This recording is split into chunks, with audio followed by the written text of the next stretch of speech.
Welcome to On Mission with Proclaim Cuba. Last year you embraced Cuba. This year we invite you to connect.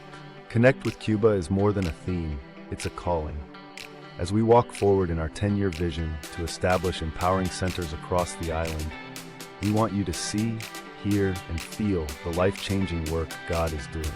Through the voices of those who have gone before, you'll hear firsthand stories of faith, mission, and transformation. Stories that will inspire you to deepen your own connection. So lean in, listen closely, and discover how you can be a part of what God is building in Cuba. This is On Mission with Proclaim Cuba. Well, hello, everybody. I'm your host, Andrew Wischmeyer, one of the team members here at Proclaim Cuba. We're going to go with strictly audio today because we're having a little bit of a video problem. But today on the show, I want to welcome a very special and unique guest. I've only had a couple people as brave as her, and we'll talk about that in just a moment. But let me welcome my new friend and world traveler, Pat Abramson. Welcome, Pat. We're glad to have you today. Happy to be here, Andrew. Great. I've been looking forward to this interview because you really are a very unique person. You came to us through one of our partners, Mission Regan. And so let's have you first tell us a little bit about yourself and your family, and you can tell us about your church family or how you came to contact Mission Regan. Well, I have been on several humanitarian mission trips in the past, and I was planning on going to El Salvador a couple of months ago. I found Mission Regan, and they were setting me up with medical supplies, and then the trip fell through. But they mentioned that and I said, maybe you'd like to use the suitcase that you put together for me of medical supplies for the hurricane disaster in the States. And they said, well, we have a trip going to Cuba tomorrow. They sure could use it. And I was fascinated. So that led me to connect with you. And I've had a wonderful, inspiring adventure as a result. And it is amazing how God puts things like that together, and sometimes unexpectedly. But I love the fact that you were always so open to that. So that was fascinating to you to hear about Cuba.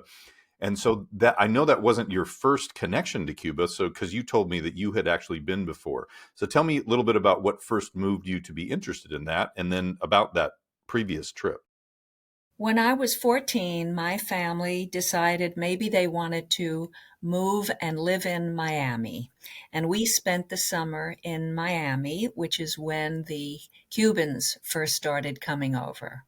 And that became my inspiration. I just dedicated myself to learn Spanish from then on, and it wasn't easy. And I was all set to head to Mexico alone, and they said, "Well, that's probably not a safe idea.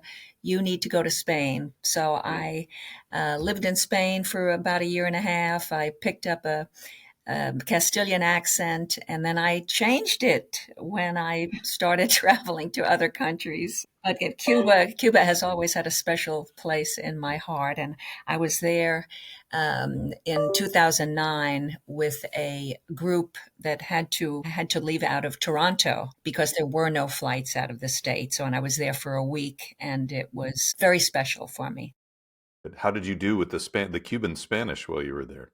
You did pretty Well, well, I heard, right? I did fine. I did Okay. fine. I'm always impressed with people who have learned Spanish like that, where that's their second language. And so hats off to you for learning that. I had a recent trip myself where a pastor from our church has taught himself Spanish, and he actually preached in Spanish. So it was really impressive to me that he was able to do that. He even landed a joke during his sermon. So that was pretty good. All right. So you went in 2009. And so let's talk a little bit about how you felt then versus on this trip, because you went by yourself. I mean, that was amazing to me that you were willing to do that for us, to be a person who took some supplies down for us. So let's talk about that first trip, and then just kind of tell us how that was a little bit different than this trip. The first trip was a totally guided tour. There were government people involved. It was very interesting because it was at a time when they blamed Americans for all of their woes.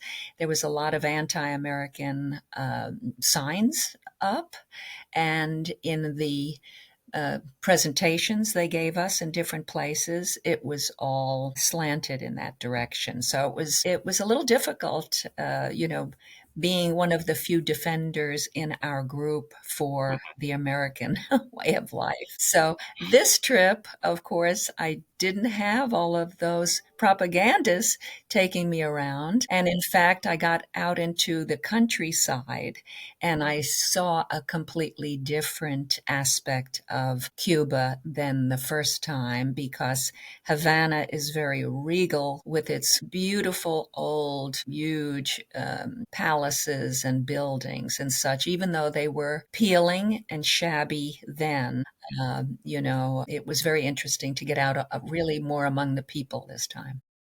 Well, and since you lived in Spain, I would imagine that the architecture had some very similar feel to it as well, right? I mean, there's a huge Spanish influence there Yes, architecturally. absolutely. Yeah, Yes. along the Malecon and the buildings that Oh, have yes. been there for many years. Yes, and So that's very beautiful. it is, isn't it? Yeah, If it's kind of you're squinting.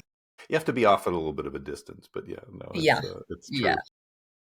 Great. Well, that's amazing that you were able to do that, and I'm also thrilled that you were able to meet up with a couple of our pastors and their church. So you brought the supplies in, and you met up with them, and you got to go to their church. How was that when you got to meet them? What was your first impression of them? I frankly have a Cuban friend here in the Dallas area who Hmm. was angry at me for going. It raised my consciousness a little bit. It allowed me to do more research on your group to make sure these things that I was bringing would be going to the people rather than to the government or the military. I was the couple that you connected me with there. They also shared with me that in the 60s, the churches closed and you can't build a church there. And most churchgoers are meeting in apartments. And Giovannis and his wife, Yaima, yes, they have been holding services out of their own apartment for something like 9 years. They finally have a building now. Hmm. But that is how many church services are held throughout Cuba, is in private apartments. Yeah. And some of them are overflowing. In fact, even at Yaima and Giovanni's church, they are trying to expand their backyard so that they can Wow. have shelter in the back, so that they can have more people, because they have a giant apartment building across the street from them where they've been going over and inviting people to church, and they're doing such a wonderful job of welcoming and caring for people, that as you met them, you understand that's just their personalities, right? They're designed and built that way by God to really just, Absolutely. to really And in, serve other people.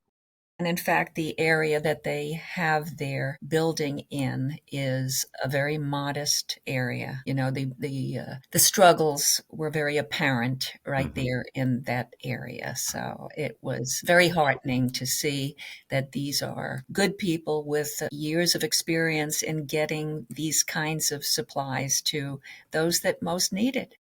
Yeah, that is, and they're a wonderful part of our network. The Yes.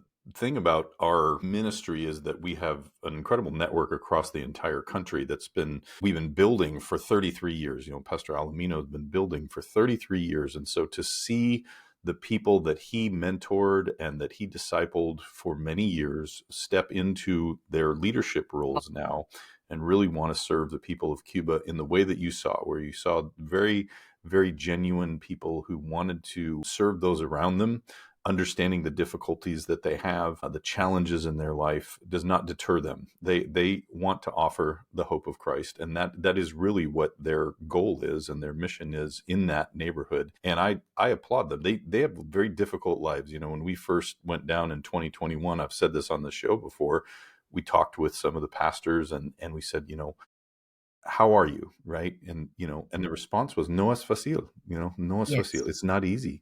Yeah. And nothing is easy there. And so are you bringing the things that you brought, the medical supplies and medications and things that we continually bring into the country?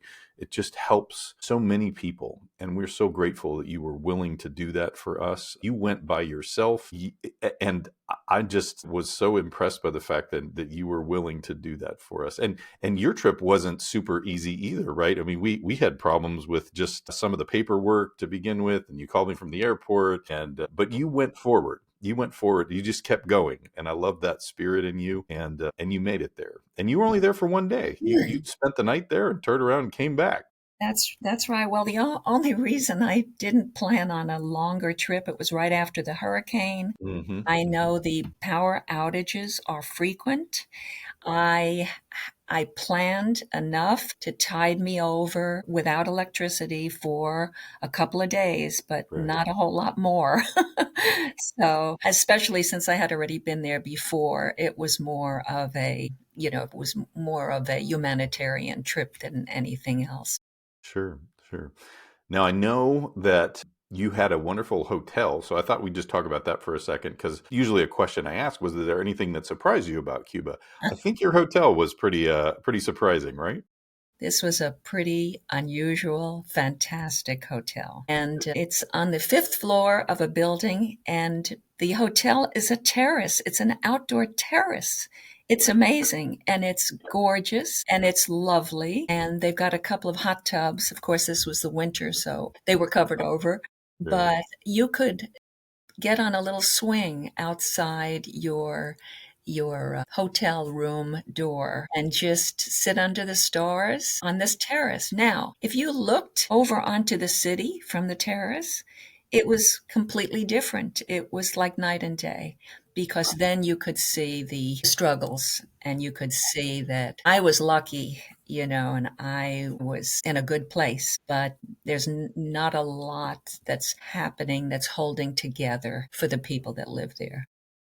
Yeah, it's a world of contrasts as I Yes. try to explain that to people and that you can find these oasis, right? Because it is tourism is the only industry that they have. So they do have a tendency to cater towards tourists. And so you can find places like that. And I'm glad that this hotel was a place like that. I stayed in places like that as well. And you're thankful that this is a wonderful experience like that. But you realize also that the average person in Cuba cannot afford these kinds of things. And so it is a definite luxury and a privilege for us to be able to do those things. But I'm glad you got to experience that based on your prior experience. So now you get to see some of the things that are a little bit different, gives you a different perspective. And I always think that's healthy. I just think that's healthy when we're travelers like we are, where you see different parts of the world. I think that just is very helpful for you being able to tell the story Yes. of what it is that you saw while you were there. Yes. Do you feel any different after having gone again? Do you feel like you were serving in a way maybe this time that might have been different than the time before? This was a couple of weeks ago, and I'm still kind of walking around in a fog, especially with so many experiences and images and connections all condensed into really one day. And that was the other thing. I did take taxis several times, maybe 3 or 4 times, and I had the opportunity to speak with some of the people that worked in the hotel. And as I would come away from a taxi driver, would sit in the front seat and we would be chatting. I told each person that I came across about my friend who is not happy with my having gone. And it Hmm. gave them an opportunity to tell me how there wouldn't be any jobs without the tourism that exists. Uh, but each time I would come away from even a taxi driver, I would feel I have a new friend.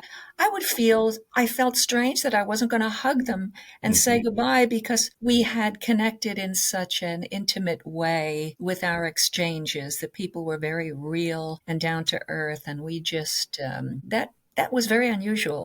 Yeah.